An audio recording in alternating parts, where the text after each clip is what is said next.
quizás vinculando memoria y migración, lo primero que nos encontramos es que somos un pueblo migrante. Un poeta nacional, Pedro Chofrá Rivas, tiene un poema, se llama Los Nietos del Jaguar, donde nos pinta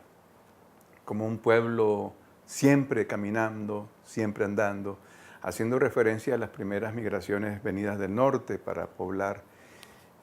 nuestro territorio salvadoreño. Y posteriormente la historia del Salvador ha tenido elementos de violencia, de exclusión que han sido detonantes de ese continuo andar y desandar. Si nos remitimos a la insurrección de 1932, que es un hecho fundacional en la historia del país, cuando comunidades campesinas que habían sido despojadas de sus tierras comunales se levantan, toman pueblos, y la respuesta del Estado es una represión que costó más de 10.000 vidas en las comunidades indígenas, más de 10.000 fusilados. Ya desde ese momento comenzamos a ver cómo la violencia del Estado comienza a desplazar comunidades. Y así se dio en el 32. Tenemos testimonios de ancianos perseguidos que tuvieron que salirse de la zona de los Izalcos por esa violencia del Estado. Posteriormente, El Salvador, a partir de ese año 32 y de la instauración de una dictadura militar, vivimos una cadena de 60 años de gobiernos militares que sumieron al país en exclusión, cero libertad de expresión, cero posibilidades de inclusión social. Y cuando las comunidades,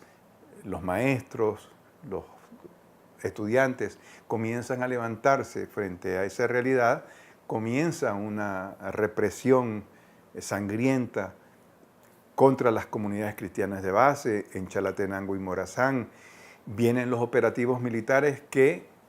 empiezan a generar nuevos desplazamientos, nuevas migraciones hacia diferentes puntos del mundo. En los años 80, durante los inicios de la guerra civil, los operativos militares de tierra arrasada comienzan a generar migraciones hacia Honduras, hacia Guatemala, hacia Costa Rica. Y pues entonces en ese sentido la guerra ha sido un detonante de esas movilizaciones poblacionales.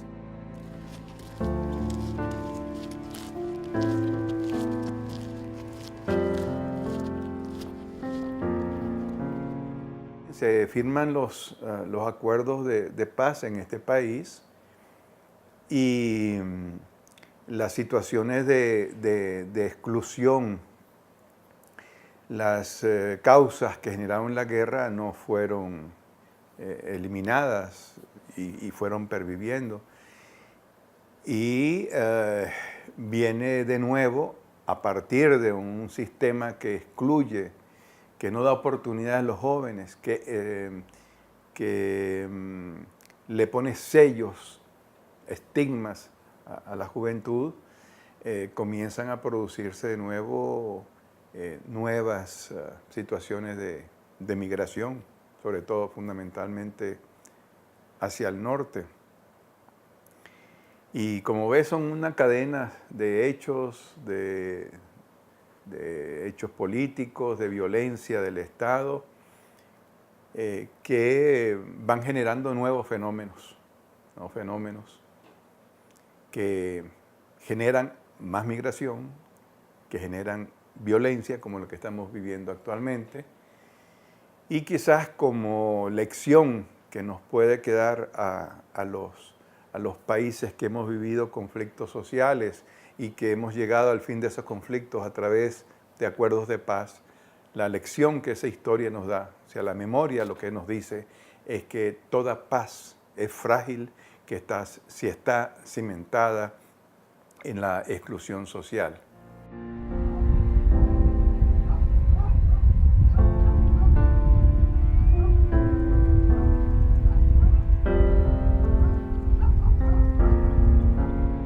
Radio Venceremos surge en un contexto de máxima polarización del país, en un momento en que, por supuesto, en El Salvador no había ninguna posibilidad de libertad de expresión. Los muros eran los únicos espacios para representar los deseos de democracia, de libertad. Y en ese momento surge una voz, que es la voz de Monseñor Romero, que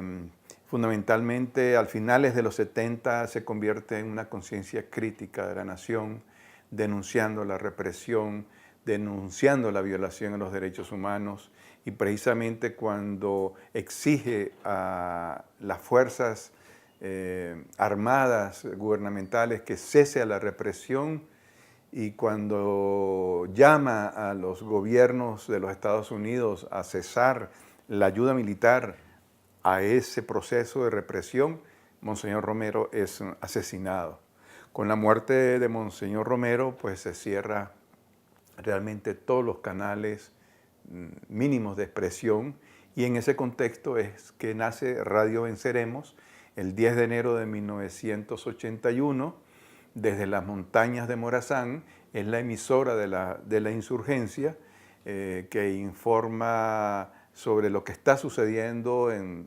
del otro lado del país, y se convierte en un referente para la prensa internacional. La Radio Venceremos durante 11 años transmite desde las montañas de Morazán, jugando un papel político, jugando un papel de agitación, pero también un papel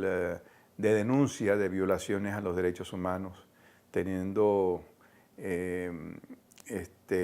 un papel muy importante en la búsqueda de la verdad, como en el caso del Mozote, que fue una masacre que costó la vida a más de 1000 campesinos, entre ellos 400 niños y niñas.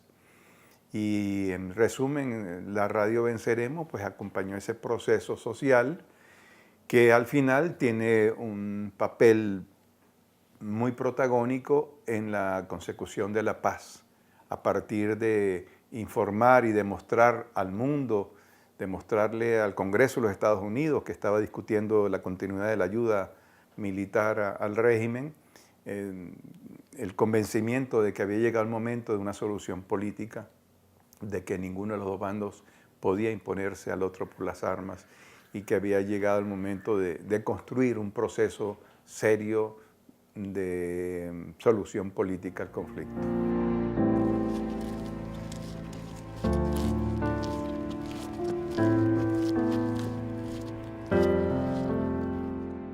Si nos ubicamos en la década de los 80,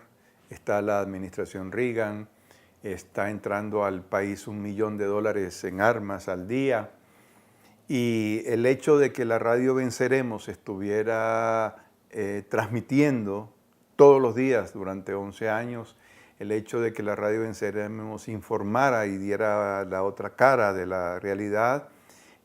hizo que la radio se convirtiera en un blanco militar, y por ello pues la radio fue muy perseguida, bombardeada,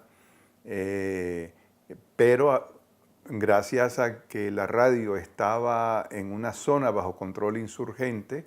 ¿verdad?, sin grandes montañas, rodeada de carreteras por todas partes, la única explicación de que esa experiencia radiofónica se hubiera producido y mantenido se da a partir del apoyo popular que la insurgencia tiene en esa zona. Y es la población la que da cobertura y la que permite que la radio sobreviva a todo este clima de persecución permanente, desembarcos de helicópteros.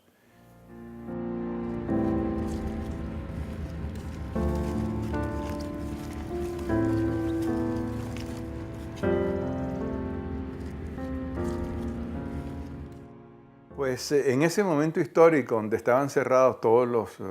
las posibilidades de expresión, donde los periodistas independientes habían sido asesinados o los periódicos independientes dinamitados y muchos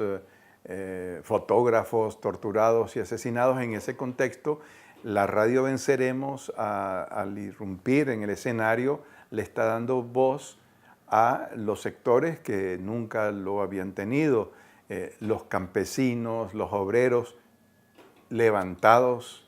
frente a esa opresión de dictaduras militares. La radio era la voz de la Comisión de Derechos Humanos, los micrófonos de la radio estaban abiertos para las madres, los desaparecidos, para las organizaciones de víctimas, de madres, de presos y desaparecidos.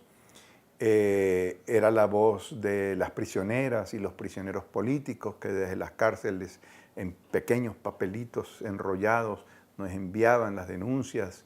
de las situaciones en las cárceles. Y también era la voz de la solidaridad de los pueblos del mundo, que fue mucha hacia El Salvador.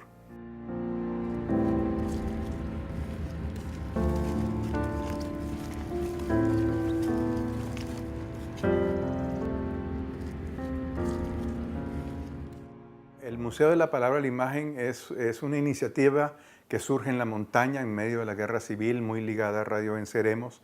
cuando comprendimos la necesidad de guardar la memoria de una lucha social muy importante que se estaba desarrollando en el país. En ese sentido comenzamos a guardar una a una las transmisiones de la radio Venceremos, recabando fotografías, haciendo documentales sobre el desarrollo de la guerra civil. Esa es la semilla de los acervos del Museo de la Palabra. Cuando se firman los acuerdos, bajamos de las montañas, venimos a San Salvador y comenzamos a concentrar estos archivos audiovisuales, documentales que estaban regados por todas partes del mundo. Y una vez traídos al local del museo, hicimos una campaña pública que se llamaba Contra el Caos de la Desmemoria, llamando a todos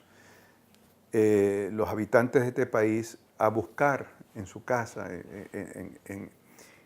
las gavetas de su casa, elementos que fueran ese rompecabezas que nos armaran como memorias. Y la respuesta fue impresionante. No ha cesado en llegar colecciones, archivos personales de los escritores más importantes del país, algo que nosotros no lo habíamos pensado. O sea que la misma sociedad le dio el rumbo al Museo de la Palabra y la Imagen. Por eso es un proyecto tan colectivo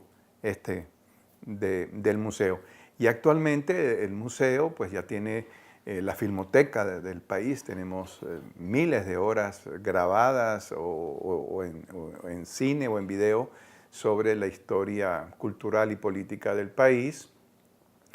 y con el concepto con el que nacimos. Antes no teníamos local y entonces la idea era hacer un museo sin paredes, o sea que buscar al público, no que el público nos buscara a nosotros. En un país donde no hay una cultura de ir a museos, ni hay museos. No hay ni museo de historia, en aquel tiempo el Museo de Antropología estaba terremoteado.